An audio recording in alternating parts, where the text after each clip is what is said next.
తెలంగాణ భవన్లో బీఆర్ఎస్ రైతు అధ్యయన కమిటీ సభ్యుల మీడియా సమావేశం నిర్వహించారు.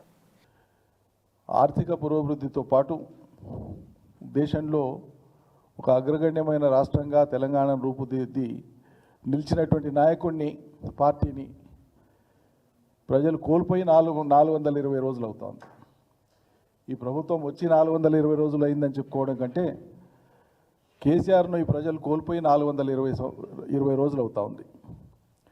ఒక్కొక్క రోజు ఒక పెనుగండంలాగా మారింది, పెను ప్రమాదంలాగా మారింది రాష్ట్ర ప్రజానికానికి. ఒక పెను గండంలాగే ఉంది. రోజు గడిస్తే గండం గడిచినట్లుగా ప్రజలు భావించేటువంటి ఒక దుస్థితి ఏర్పడ్డది. 420 హామీలు, 6 గ్యారంటీలతో సాధించిందంటూ ఏమీ లేదు. నిజంగా సాధించిందంటూ ఏమీ లేదు. గాలి మాటలు, ఢిల్లీ మూటలు తప్ప 14 నెలల కాలంలో ఈ సర్కార్ సాధించింది ఏమీ లేదు. చెప్పినటువంటి గొప్పలు, చేసినటువంటి భాషలు, ఆడినటువంటి మాటలు ఆకాశాన్ని అంటుకున్నాయి.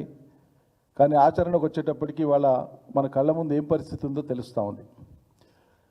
మిర్చి రైతులు రోడ్డెక్కినారు, వేరుశనగ రైతులు రోడ్డెక్కుతున్నారు, పత్తి రైతులు రోడ్డెక్కి అలసిపోయినారు.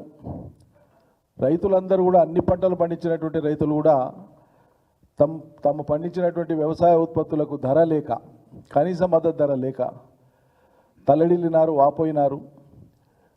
రైతులకు మీరు ఆశ చూపించినటువంటి ఈ సర్కారు లేదా ఈ పార్టీ అధికారంలోకి వచ్చే ముందు ఆశ చూపించినటువంటి ఏ ఒక్కటి అమలు కాక, సమగ్రంగా రుణమాఫీ అమలు కాక, సకాలంలో కాక, సగం సగమే అయ్యి, రైతు బంధు అసలే అమలు కాక, బోనస్ పేరు మీద చేసినటువంటి పెద్ద దగా మోసం వెరసి రైతాంగం కనీసం నిర్దిష్ట వేళలకు కరెంటు నీళ్లు కూడా రానటువంటి నీటి యాజమాన్యం, కరెంటు యాజమాన్యం కూడా సక్రమంగా నిర్వహించలేనటువంటి దుస్థితిలో ఒక ధైర్యాన్ని కోల్పోయి, విశ్వాసాన్ని కోల్పోయి, నమ్మకాన్ని కోల్పోయి కకావికలమవుతున్నారు రైతులు. నిరాశ నిస్పృహలకు గురవుతున్నారు. ఇదేదో విపక్ష పార్టీలు లేకుంటే ప్రతిపక్ష పార్టీగా మేము కాంగ్రెస్ వ్యతిరేకులో మాట్లాడేటువంటి మాట కాదు. కొన్ని నెలలుగా మీడియాలో, సోషల్ మీడియాలో చూస్తే సాక్షాత్తు కాంగ్రెస్ ప్రజాప్రతినిధులు కావచ్చు, కాంగ్రెస్ పార్టీకి సంబంధించినటువంటి దిగువ శ్రేణిలో ఉండేటువంటి నాయకులు, కార్యకర్తలు మాట్లాడుతూ ఉన్నారు. జనం మా పై బగలగొట్టేటట్లున్నారు, ఇక మీరు ఇచ్చినటువంటి తప్పుడు హామీలకు మేము ఏం చేయలేకపోతున్నామని చెప్పి వాపోతున్నారు, ధర్నాలు చేస్తున్నారు. అవన్నీ సోషల్ మీడియాలో వస్తున్నాయి. ఇవన్నీ ఎవరో కల్పితమో కాదు, ఎవరో ప్రేరేపించి చేసినవో కాదు, కళ్ళ ముందు ఉండేటువంటివే. ఎన్నడైనా గతంలో 9.5 ఏళ్ల కాలంలో ఏ పంటకైనా కనీసం మద్దతు ధర రానటువంటి పరిస్థితి రైతాంగం చూసిందా?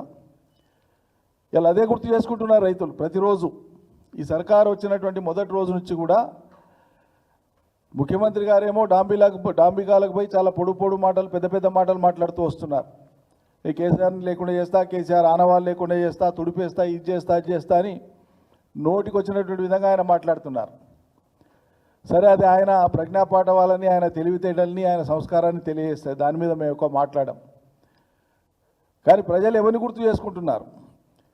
నువ్వు ఏ ఆనవాళ్ళు లేకుండా చేస్తా అని చెప్పినావో, ఎవరి పేరు ఉచ్చరించకుండా చేస్తా అని చెప్పినావో, ఈరోజు తెలంగాణలో ఉండేటువంటి 50 మంది ప్రజలు, అన్ని వర్గాల ప్రజలు, రైతులు కానీ, ఆటో కార్మికులు కానీ, మహిళలు కానీ, పెన్షన్దారులు కానీ ఇవాళ ఎవరిని గుర్తు చేసుకుంటున్నారు? కేసీఆర్ కిట్ వచ్చేవాళ్ళు కానీ, కళ్యాణ లక్ష్మి వచ్చేటువంటి వాళ్ళు కానీ ఇవాళ గుర్తు చేసుకుంటున్నటువంటిది ఎవరిని?